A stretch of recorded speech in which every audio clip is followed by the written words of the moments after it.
O professor Paulo Freire, eu disse ao professor que já sabia ler e escrever. Aí ele disse, pois então vamos fazer um bilhete para mandar para o namorado. Você sabe que gente besta do outro tempo era gente besta mesmo. Aí sei que mamãe deu um bocado de bufetada de cordada em mim, porque eu tinha dito que ia fazer um bilhete para mandar para o namorado. Meu Deus do céu. A minha professora, ela era muito boa, ensinava muito bem. Brasil, o Regimento Sampaio, o grupo... Futuro interrompido.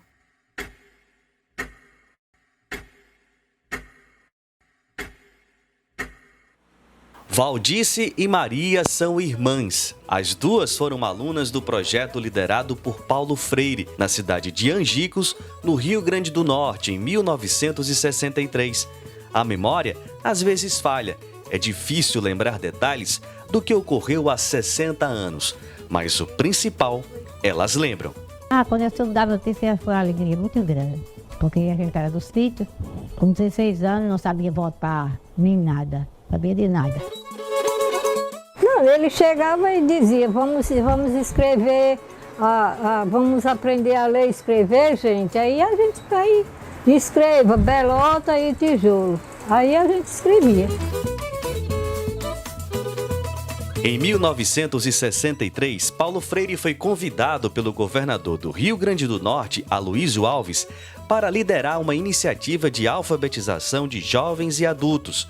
Naquela época, o índice de analfabetismo era muito alto em todos os estados nordestinos.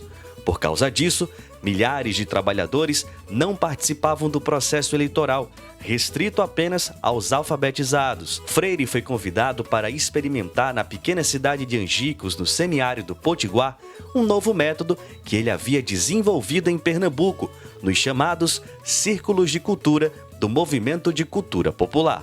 Ninguém começa lendo a palavra, porque antes da palavra o que a gente tem para ler à disposição da gente é o mundo.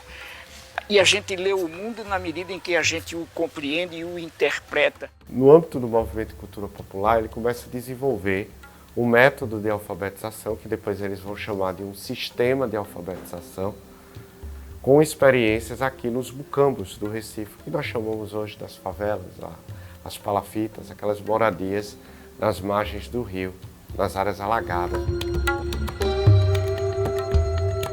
Ele foge daquelas aulas expositivas e cria um círculo de debate com esses trabalhadores da indústria que estão fazendo experiência da educação popular.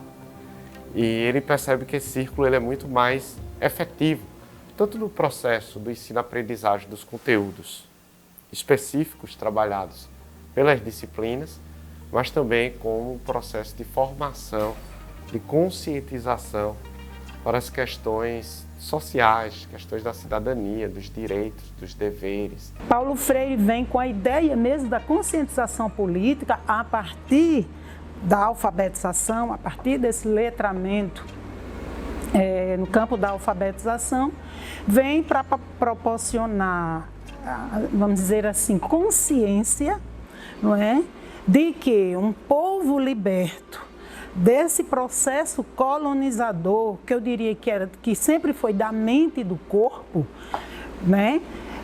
E que, uma vez decolonizado ou descolonizado, a gente pudesse estar construindo perspectivas políticas e de efetivo exercício educacional. Nos anos 60, com o Movimento de Cultura Popular, ele pega essa ferramenta, essa metodologia do Círculo de Cultura e pensa, se ela promovia um determinado conhecimento escolar e conscientização, a gente pode usar o Círculo de Cultura para alfabetizar, mas também para conscientizar. Esta é uma sala de aula da Escola Estadual José Rufino, onde funcionam hoje turmas do Ensino Fundamental 1. Mas em 1963, foi bem aqui nesse espaço que Paulo Freire formou a primeira turma de alfabetização de jovens e adultos daquele projeto de 40 horas. 15 universitários chegam a Angicos para tirar do escuro aquela gente. Seria a primeira experiência em grande escala do processo germinado ainda na periferia do Recife. A ideia era garantir às pessoas historicamente excluídas a possibilidade de estudar pela primeira vez. Os círculos de cultura aconteciam em diversos lugares, né? Havia um círculo de cultura na delegacia, havia um outro no José Rufino e havia um outro, não é, no Alto da Esperança. É possível que existissem outros. Essas discussões elas eram norteadas pelo dia, não é? Então, eles ouviam o que tinha acontecido durante o dia, porque as aulas aconteciam à noite, e aí à noite os monitores questionavam o que é que tinha acontecido no dia, quais eram as relações que tinham sido desenvolvidas, e aí eles se valiam disso para direcionar as práticas da aula. Aqui em Angicos foi uma experiência que deu certo, por isso que ela acabou aí sendo projetada para uma expansão em todo o Brasil, que depois foi quebrada pela implantação da ditadura militar no Brasil, né? Poucos meses depois da experiência em Angicos, veio o golpe militar de 1964. Paulo Freire se transformou em um dos principais inimigos do regime. Respondeu a inquéritos, chegou a ser preso e depois exilado no Chile. O clima de conspiração espalhou o medo entre os alunos na cidade potiguar. Circulava a versão de que as aulas eram um experimento do comunismo no Nordeste. Ele tinha todo o direito aqui dentro de Angicos, ele fazia tudo que ele quisesse fazer, ele fazia. Mas aí você sabe que quando se mete outra coisa do mal no meio do bem, aí a pessoa fica assombrada. Porque não sei para que inventaram essa história dessa ditadura, não era ditadura? Não sei para que inventaram isso. Aí disse que vinham as pessoas da autoridade para mandar queimar o caverna. E até mesmo prender, né, ele.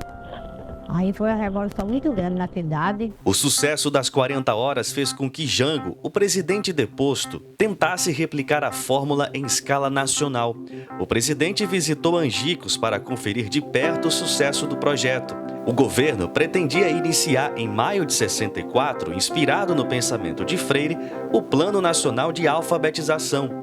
A expectativa do governo federal era de alfabetizar mais de 1 milhão de pessoas naquele ano, por meio de mais de 60 mil círculos de cultura. Tudo foi cancelado pelos militares, ainda em abril de 1964. Nós fomos impactados com essa quebra, né, nessa educação libertadora, onde liberta e emancipa as pessoas. E o que foi implementado pelos militares foi um tipo de educação tecnicista, uma educação que Paulo Freire chama de educação bancária. Os militares vão criar um Mobral, né, um movimento brasileiro de alfabetização, etc., que, vamos dizer, teria uma lógica de atuação sobre um segmento que não tinha acesso à educação formal, para tentar contribuir no sentido de alfabetização desse segmento. Só que era algo que não colocava o indivíduo como sujeito histórico, né, como um sujeito social. O que eles pensam de Paulo Freire é que Paulo Freire era uma pessoa subversiva. A sua subversão era tanto para o Brasil, que prejudicava a educação no Brasil, como também prejudicava era a subversão a Deus na época, né? Que ele não seguia as normas, padrões dentro das questões exigidas, dentro dos padrões militares da época. Se não tivesse acontecido o golpe militar e que ele veio, né? O golpe aconteceu, foi um golpe civil-militar, o Nordeste seria outro. O Nordeste seria outro.